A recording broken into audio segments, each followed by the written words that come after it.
वृंदावन की मिट्टी। शोभा नाम की एक औरत थी जिसकी बहन वृंदावन में रहती थी। एक दिन शोभा अपनी बहन से मिलने वृंदावन गई। शोभा, जो कि काफ़ी पैसे वाली महिला थी, लेकिन उसकी बहन कीर्ति, जो कि वृंदावन में रहती थी, वो ज़्यादा धनवान नहीं थी। लेकिन कीर्ति दिल की बहुत अच्छी थी। वह दिल की अमीर थी। उसके पति मिट्टी के घड़े बनाने का काम करते थे। शोभा काफ़ी सालों बाद अपनी बहन कीर्ति से मिलकर बहुत खुश थी, लेकिन शोभा के अंदर पैसों को लेकर थोड़ा घमंड था। वह कीर्ति के घर हर छोटी बात पर उसके चीज़ों में से नुक्स निकालती रहती, लेकिन हर बार कीर्ति मुस्कुराकर यही कह देती, जो बिहारी जी की इच्छा, जो मेरे प्रभु की इच्छा। लेकिन शोभा अपनी बहन कीर्ति को नीचा दिखाने की कोशिश करती रहती थी। कीर्ति ने अपनी तरफ से अपनी बहन शोभा की खातिरदारी और सेवा में कोई कमी नहीं छोड़ी थी। उसने अपनी बहन का पूरा ख्याल रखा। वह शोभा को वृंदावन के सभी मंदिरों की दर्शन करवाई और मंदिरों की महिमा के बारे में भी बताया। शोभा मंदिरों का दर्शन करके खुश तो हुई और उसने महिमा भी सुना, लेकिन शोभा का इन चीज़ों पर ज़्यादा ध्यान नहीं था। वह बस दर्शन करके वापस आ गई। उसको वृंदावन में रहते हुए काफ़ी दिन हो गए। एक दिन शोभा कीर्ति से बोली, अरे कीर्ति, अब बहुत दिन हो गए हैं तेरे घर रहते हुए। अब मुझे अपने घर जाना चाहिए। ये बात सुन के कीर्ति थोड़ी सी उदास हो गई और बोली, बहन, कुछ दिन और रुक जाओ, थोड़ी दिन बाद चले जाना। शोभा ने कहा, नहीं, मुझे पहले ही यहाँ आए हुए काफ़ी दिन हो चुके हैं। घर में मेरे पति और बच्चे अकेले हैं। मैं उन्हें अपने सासू माँ के सहारे छोड़कर आई हूँ। अब मैं फिर कभी आऊँगी।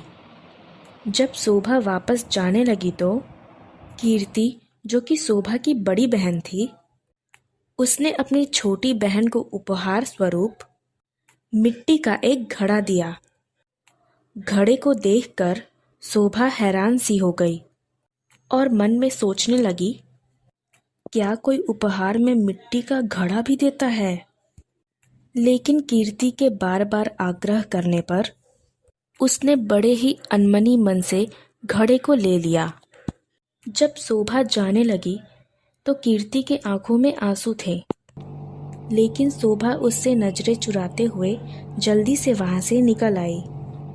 सारे रास्ते शोभा यही सोचती रही, मैं घर जाकर अपनी सास और अपने पति को क्या बताऊंगी कि मेरी बड़ी बहन ने उपहार के रूप में मुझे एक घड़ा दिया है।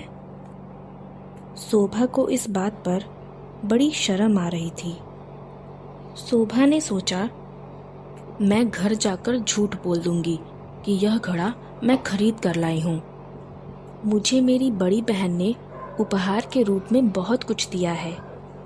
इसी तरह से सारे रास्ते सोचते सोचते शोभा अपने घर पहुँच गई और घर जाकर उसने अपने रसोई के ऊपर उस घड़े को रख दिया। उसे मन ही मन बहुत गुस्सा आ रहा था। मेरी बड़ी बहन इस लायक भी नहीं कि कुछ पैसों से अपनी छोटी बहन को उपहार दे सके। शोभा उस घड़े को देखकर बहुत उदास हुई। अब शोभा को अपने घर आए हुए भी काफ़ी दिन बीत चुके थे। गर्मियों के दिन थे। तभी शोभा के गांव में पानी की बहुत दिक्कत आने लगी। गांव के कुएं में और पास के नदी के पानी सूख गए थे। उसके गांव के लोग दूर दूर से पानी भरकर लाते थे। पैसे होने के बावजूद भी शोभा को पानी की बहुत दिक्कत हो रही थी। एक दिन शोभा बहुत दूर जाकर कुएं से पानी भर रही थी। वहां पर और भी औरतें पानी भरने के लिए आई हुई थी। तो जल्दी पानी भरने के चक्कर में धक्का मुक्की होने लगी और उसी बीच शोभा का घड़ा टूट गया। शोभा दूसरी औरतों पर चिल्लाने लगी, अरे आपने ये क्या कर दिया? बड़ी मुश्किल से तो मैंने पानी भरा था। फिर शोभा उदास मन से अपने घर आ गई। अब शोभा के पास और कोई दूसरा बर्तन भी नहीं था पानी भरने के लिए। तभी उसे अपनी बड़ी बहन कीर्ति के दी हुई उस घड़े की याद आई। तो उसने रसोई के ऊपर से उस घड़े को उतारा और घड़े को लेकर चल पड़ी। बड़ी दूर चलने के बाद जब कुएं पर पहुंची तब भीड़ थोड़ी कम हो चुकी थी। वो उस घड़े में पानी भरकर घर ले आई। उसका पति जब खेतों से वापस घर आया तो अधिक गर्मी होने के कारण उसका हालत बेहाल हो रहा था। उसने शोभा से कहा, शोभा क्या घर में पानी है? एक गिलास पानी मिलेगा? शोभा ने कहा, हाँ मैं अभी पानी भर कर लाई हूँ। उसने उस घड़े में से पानी निकालकर अपने पति को दिया। उसके पति ने जैसे ही पानी पिया तो गले से नीचे पानी उतरते ही उसका पति एकदम से उठकर खड़ा हो गया और बोला, ये पानी तुम कहाँ से लाई हो? शोभा डर गई। उसे लगा कि उससे शायद कोई भूल हो गई है। डरते हुए शोभा ने पूछा, क्यों, क्या हुआ? उसके पति ने कहा, ये पानी नहीं, ये तो बिल्कुल अमृत लग रहा है। इतना मीठा पानी तो आज तक मैंने पिया ही नहीं है। ये किसी कुएं का पानी नहीं लग रहा है, ये तो किसी मंदिर से लाया हुआ अमृत लग रहा है। शोभा बोली, पर मैं तो ये पानी कुएं से ही भर कर लाई हूँ।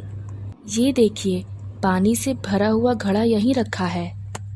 तब शोभा के पति ने पूछा, ये घड़ा तुम कहाँ से लाई हो? शोभा ने कहा, जब मैं वृंदावन से वापस आ रही थी तब मेरी बहन कीर्ति ने मुझे ये घड़ा दिया था। यह सुनकर शोभा का पति चुप हो गया। कुछ देर बाद बोला, मैं थोड़ी देर के लिए बाहर जा रहा हूँ, तब तक तुम खाना तैयार करो। शोभा ने उस घड़े के पानी से दाल और चावल बनाए। उसकी खुशबू दूर दूर तक फैल गई। गांव के सभी लोग सोचने लगे कि आज गांव में कहीं उत्सव है क्या, जो इतनी अच्छी खाने की खुशबू आ रही है।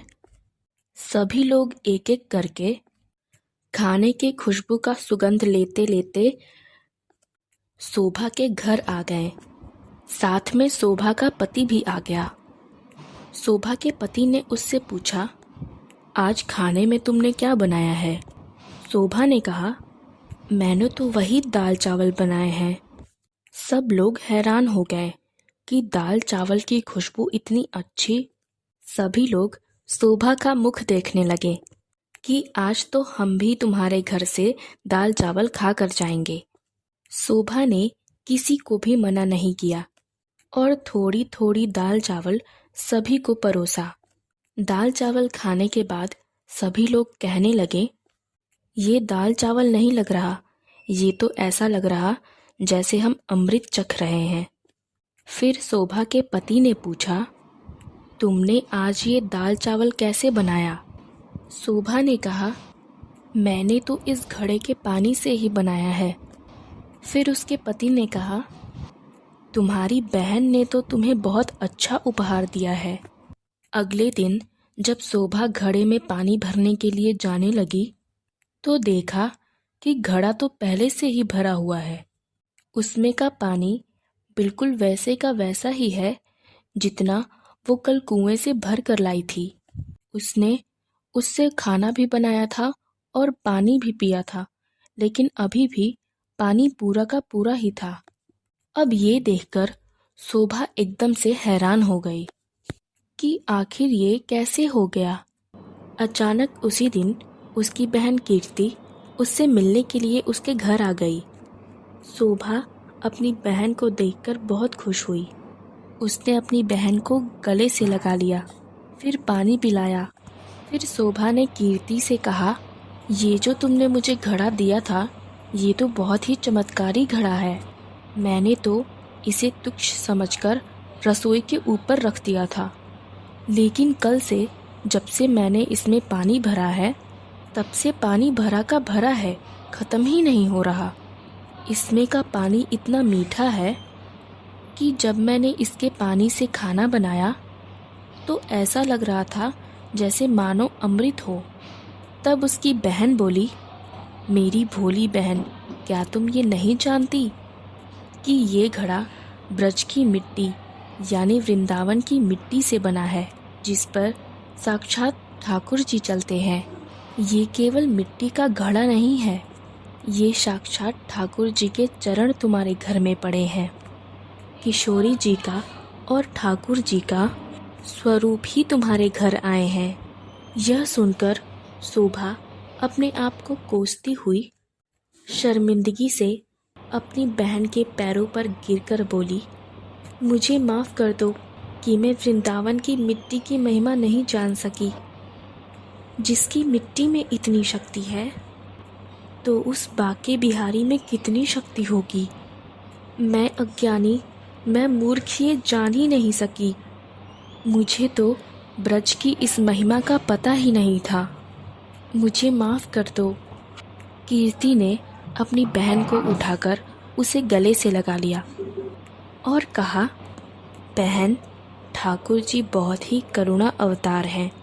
तुम्हारे ऊपर उनकी कृपा थी कि इस घड़े के रूप में उनका चरण रज तुम्हारे घर में आया है। तब शोभा ने कहा, बहन, तुम्हारे कारण ही आज मैं धन्य हो गई। इसके लिए तुम्हारा लाख लाख धन्यवाद। जय हो बाके बिहारी की।